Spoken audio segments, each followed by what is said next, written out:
Assalamualaikum warahmatullahi wabarakatuh. Good morning, ladies and gentlemen. Dear Honorable Miss Ervina as Correspondence Lecture 1 and friends of all. On this occasion, Group 4 will present a material entitled Billing Letter. Okay, next. Okay, first of all, I want to introduce myself. My name is Marcelia Fauzia and my friends Anna Febianti, Arya Praditya, Diana Lintang Prihatiningsi,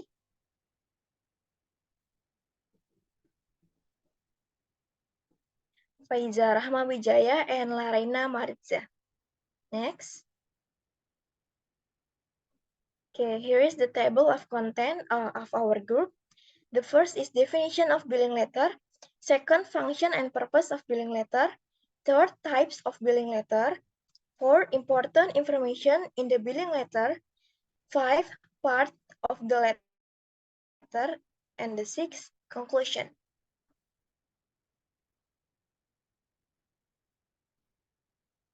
Okay, next will be presented by my friend. Okay, thank you, Marcel. The first is definition of billing letter. A bill or billing letter is a type of letter given to the debtor, such as the buyer, from the debtor, such as the seller. Giving this bill is usually cash barisan related to the mutual agreement at the beginning. Yang artinya itu, surat tagihan atau surat penagihan merupakan jenis surat yang diberikan pada pihak penerima utang, misalnya pembeli, dari pihak pemberi piutang, misalnya penjual. Pemberian surat tagihan ini biasanya disebabkan oleh alasan yang berhubungan dengan kesepakatan bersama di awal. Billing letter can also be an option when the buyer has not paid the debt at the previously agreed payment deadline or the buyer still has not fulfilled his obligation in paying the debt.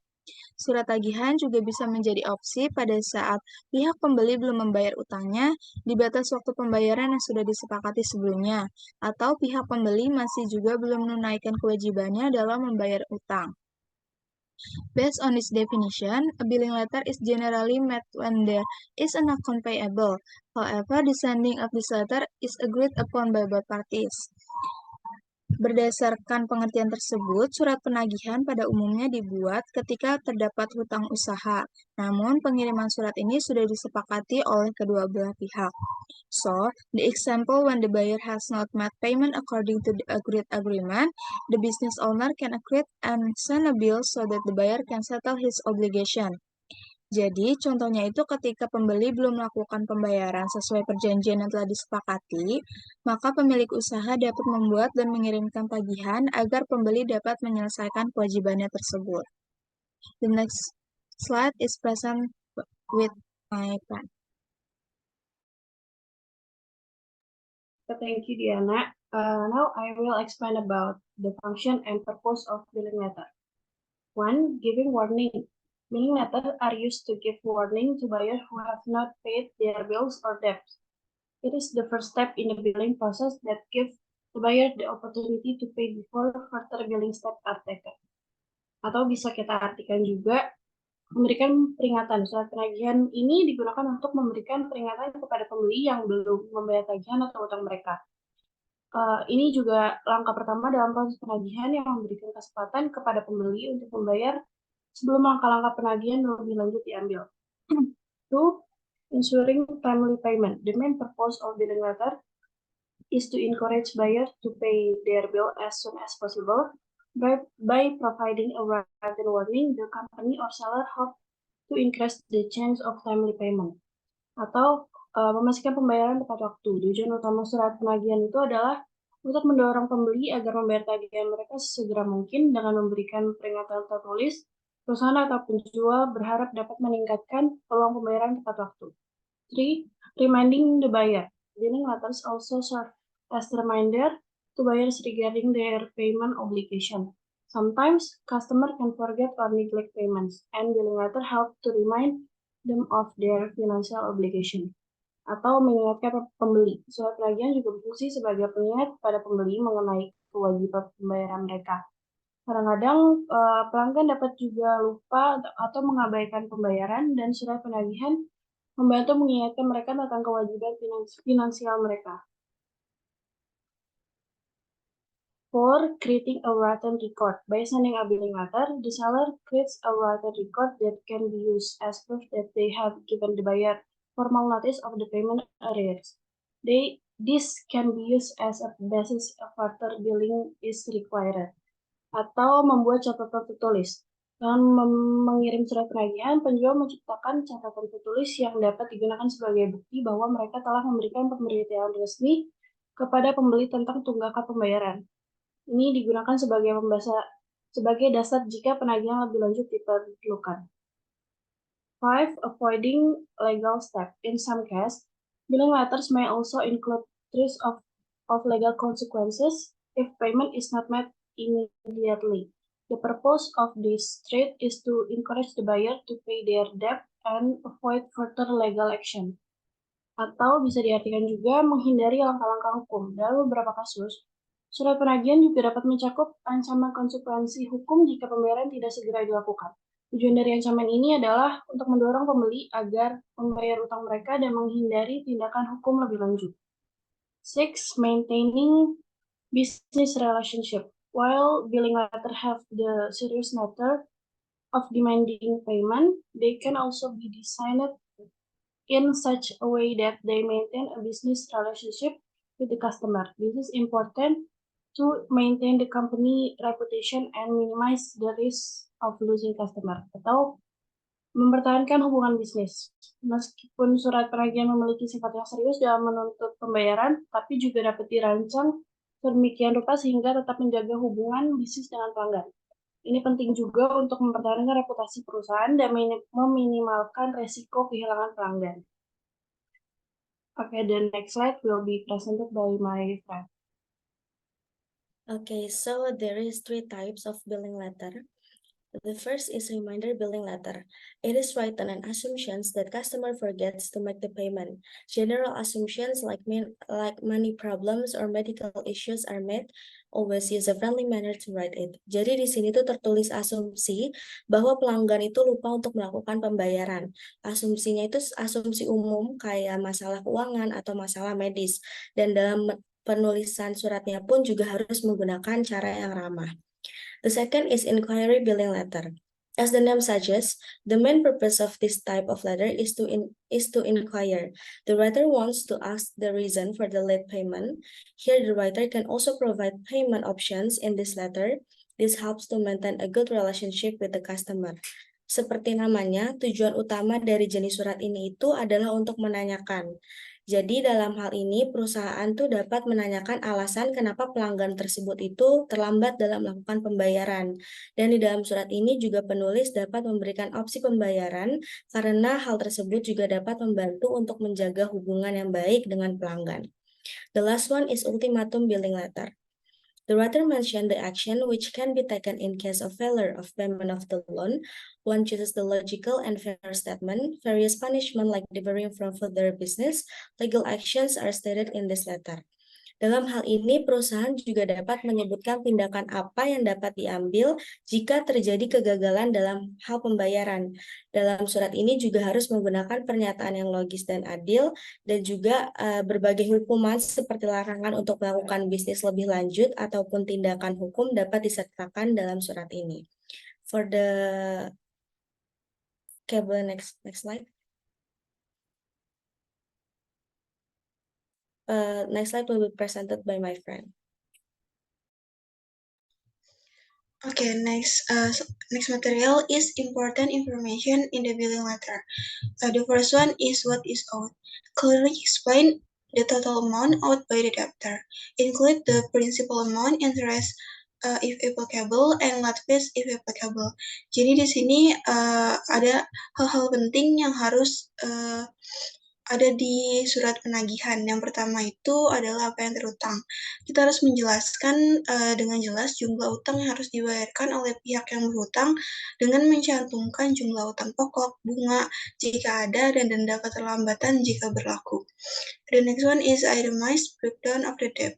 provide further details about the invoice, such as the due date, invoice number or transaction reference, and a breakdown of items or service that incur charge. Yang kedua itu ada rincian utang. Jadi kita harus menyediakan perincian lebih lanjut mengenai tagihan seperti tanggal jatuh tempo, nomor faktur atau referensi transaksi, dan rincian item atau layanan yang dikenakan biaya. Next slide.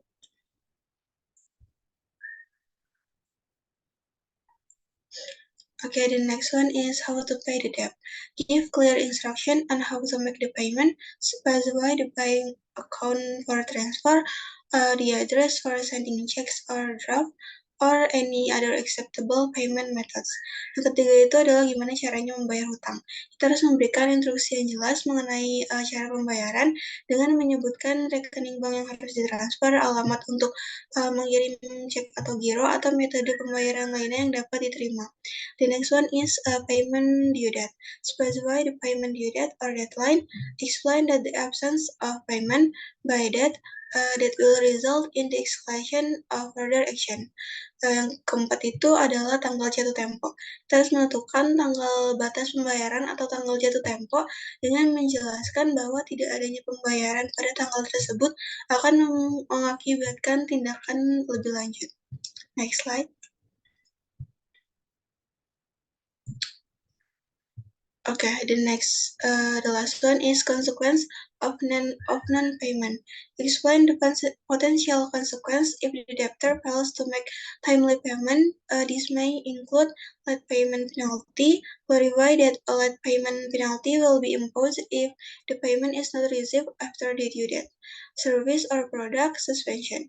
If applicable, convey that failure to pay may result in the suspension or blocking of provide service or products.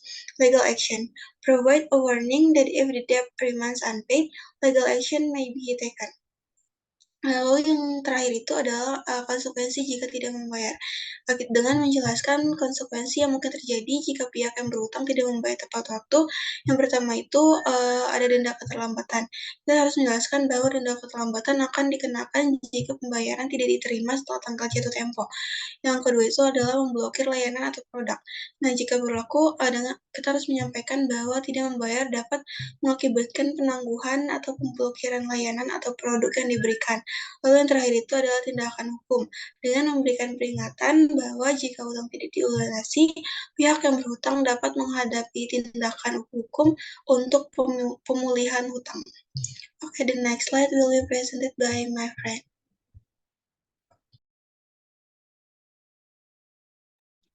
Okay, thank you, Anna. This is part of the billing letter. The first one is the reminder billing letter. This year, you were supposed to send a payment of blah blah blah to the Stars Corporation well before that. Unfortunately, we have not still received payment from your side, so is it reminder to you that please send the payment as soon as possible. Just for your knowledge, I would like to inform you about company policy that if we are unable to receive payment from your side, then after 5 days of payment date, company will be authorized to take action against you. We hope that we will not need to do it and we will receive payment within 5 days. Jadi bagian-bagian surat dalam surat penagihan ada alamat surat, ada kalimat pembuka, kalimat isi, kalimat penutup, dan juga tanda tangan dari penjual. Di sini ada surat reminder ataupun reminder pertama dari pembayaran bahwa penjual ini belum membayar tagihan sesuai ketentuan yang berlaku. Di reminder pertama ini tertulis bahwa surat ini ataupun tagihan dari penjual ini ditunggu selama 5 hari ke depan oleh penjual. Okay, next.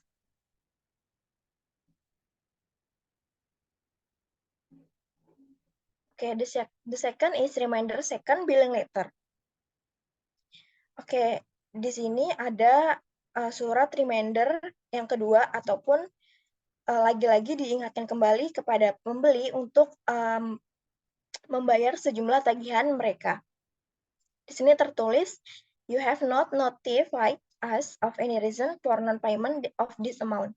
Neither have we received payment, which is how which is now seriously overdue. As you were unable to meet the deadline, please either arrange to settle the invoice or contact me on the number above within the next 7 days.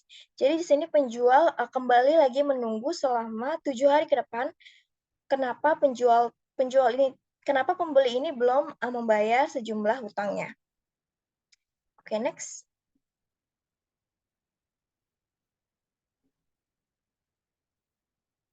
Okay, there is inquiry billing letter. As of this date, your payment has not been received, and thus of your account remain past due, or payment in the amount of customer name, which should clear up the unpaid balance in our account. Unless you promptly cure the default of this account, it will be forwarded to a national third-party collection agency. We urge you to make immediately payment of the above past due amount. To avoid the collection process, please ensure that we receive payment before the collection process begins. That print above, see your invoice or contact us if you need the payment information again. Jadi sini tertulis bahwa di sini ada namanya surat kesanggupan pembayaran ataupun surat penangguhan pembayaran dari penjual dan juga pembeli. Kalau misalnya penjual kembali lagi untuk mengingatkan kembali bahwa sebelum invoice dibayarkan, maka akan dikeluarkan lagi yang namanya surat ultimatum ataupun final bahwa nantinya akan ada ketentuan hukum. Oke, boleh next.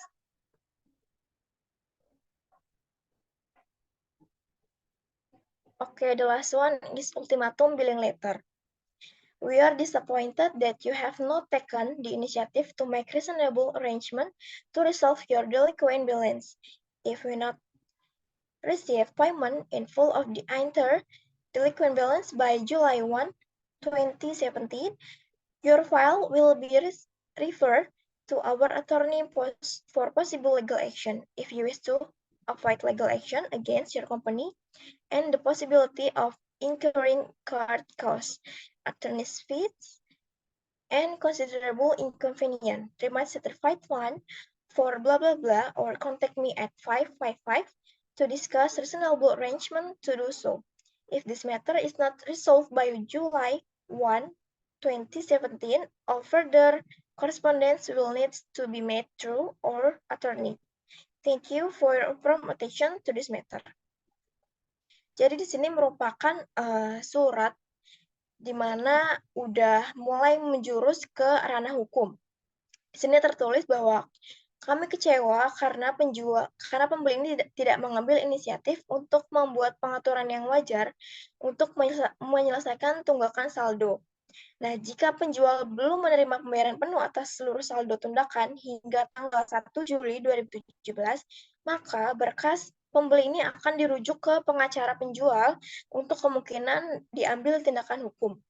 Nah, jika pembeli ini ingin menghindari tindakan hukum terhadap perusahaan penjual dan kemungkinan akan menimbulkan biaya pengadilan, biaya pengacara, dan juga ketidaknyamanan yang besar, maka kirimkan dana bersertifikat untuk invoice yang ketentuan tertentu, ataupun bisa hubungi ke kontak penjual untuk diskusikan lagi pengaturan yang wajar untuk bisa melakukannya.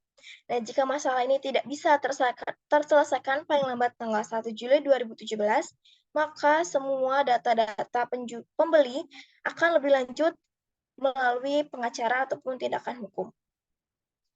Oke, next.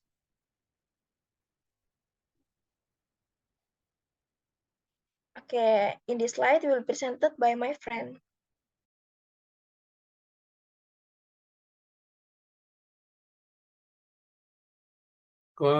Conclusion.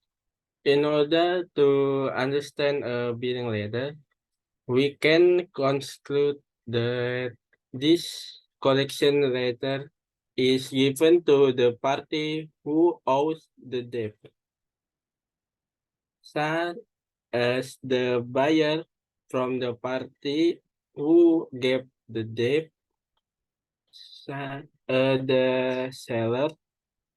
Billing letters are generally created when there is a bill that needs to be paid and sent after an initial agreement between the two parties.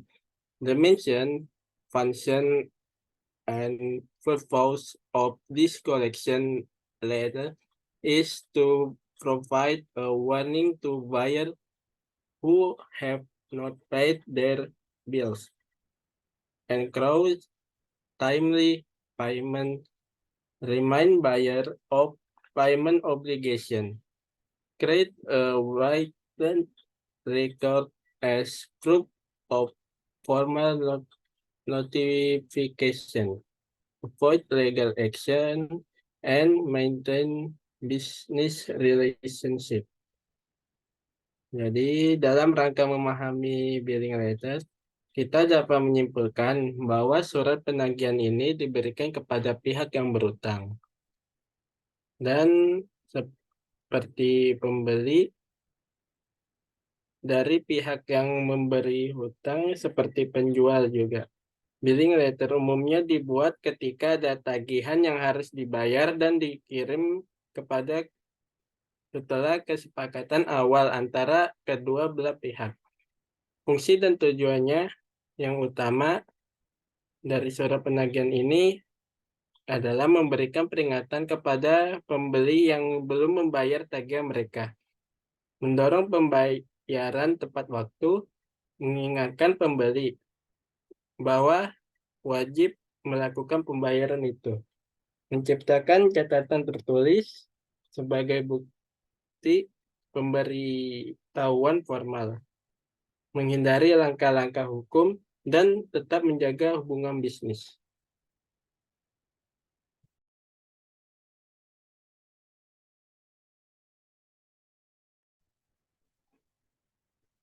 Okay, that's all. Thank you from our group. If you guys any question, please ask in the content. The last one, wassalamualaikum warahmatullahi wabarakatuh.